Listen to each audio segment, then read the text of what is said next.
Both Brett and Dan mentioned Ty Clary yesterday, and he really been impressive. I guess what's he done that's kind of caught you guys in? Well, obviously, for a guy to be a freshman and step on this campus and basically just spend part of the summer with you and then into fall camp has been really impressive. Has been his ability, obviously, to pick up the offense.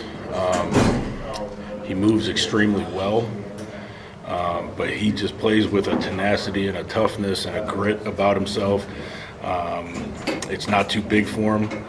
He battles his butt off against, some of the best D linemen that we have and has found success. And so he's got obviously a lot to still learn and everything like that, but he's been very impressive and I've been able to accelerate him a lot faster than maybe any of us really thought. But when you have toughness, when you have grit, when you got tenacity and you're smart, obviously you can do a lot of good things. He's playing tackle, is he? Right guard. Right guard. Brett was talking about projecting toward the 70-man roster here in a couple of weeks. Do you get the feel for if you'll have 9 or 10, or how many guys might you? You know what?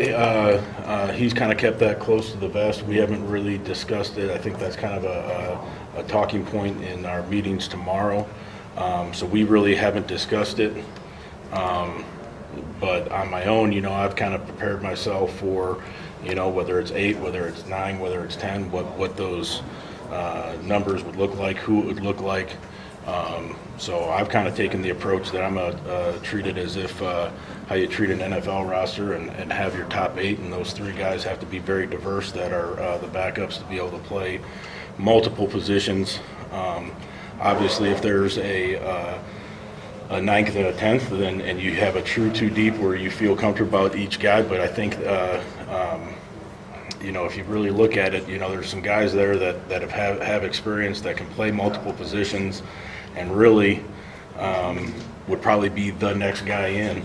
And so, a 2 deep, as far as that second line is concerned, is to me is always changing in terms of, you might put a list down, but there might be a guy or 2 that might be able to, he's the first guy in on the right side, first guy on the left side, or at either guard or at either tackle. So that's the way that I'm kind of approaching it. But until Coach B kind of gives us what his thoughts are and what his parameters are, I just kind of been putting together my thoughts based on the numbers 8, 9, and 10.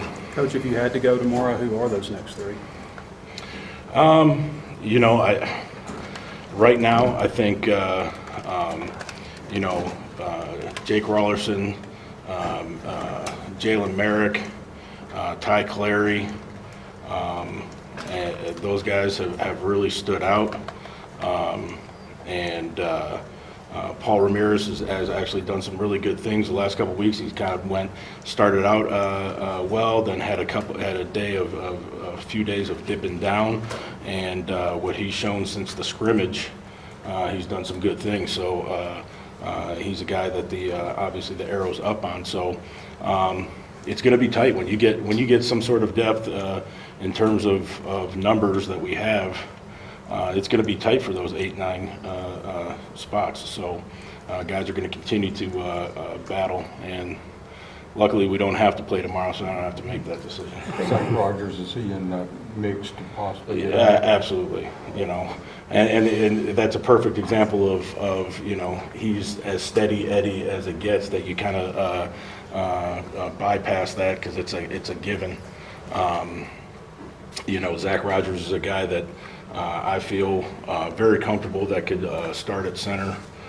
He could play at guard. Obviously, with his length, he's not going to play at tackle, but he's definitely part of that 8. Hey, Dan mentioned Merrick yesterday with the tackles. Is he playing tackle now, or Both. guard and tackle? Both. What I wanted to do early in camp was keep guys in certain spots and allow them to kind of insert themselves of how they were going to play, and then as you got narrowing down to who's going to be those 8, 9 guys, then show, have them, give them the ability to show their position diversity, and give them some reps and looks at some different spots. So he's played right guard, right tackle, and he'll get a little bit of left guard work today. I guess Jakey, obviously, he's a swing guy for you all over too, right? Yeah, Jake's played left tackle, left guard, right guard. Yesterday, Jake played right tackle. So there was a day in there where he played an inside drill. He took snaps with the twos at center, so he's literally played all 5 positions at some point in this camp. What have you thought of the progression of the run game since that first scrimmage? I'm still a little disappointed about where we're at. I think, again, I think it's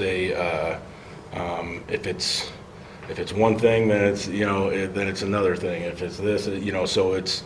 I feel really good about what we did yesterday. I thought it was a much cleaner day. 2 days ago, I was not happy at all with where we were at. Yesterday was a good day, but it's everybody. It's the line, it's the tight ends, it's the backs reads, and we've got to. I think we need to gel, continue to gel in that area. I think we've just been inconsistent with it.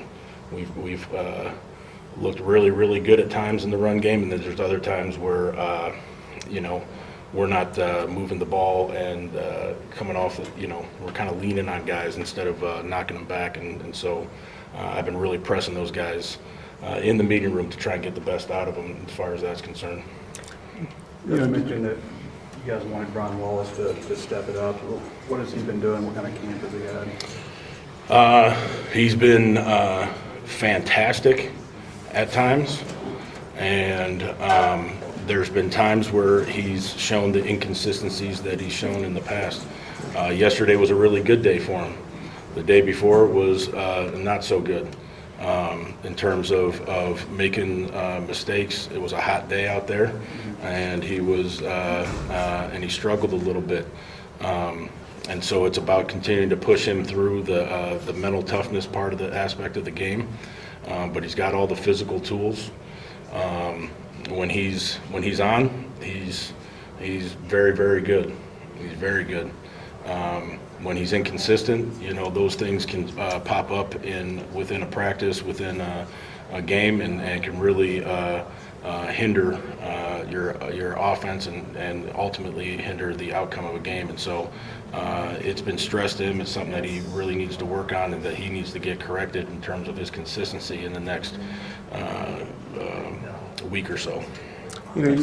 Johnny Gibson came here as a walk-on. I guess Ty technically is a walk-on. I guess he's going to be on scholarship. How big are walk-ons in a program like this?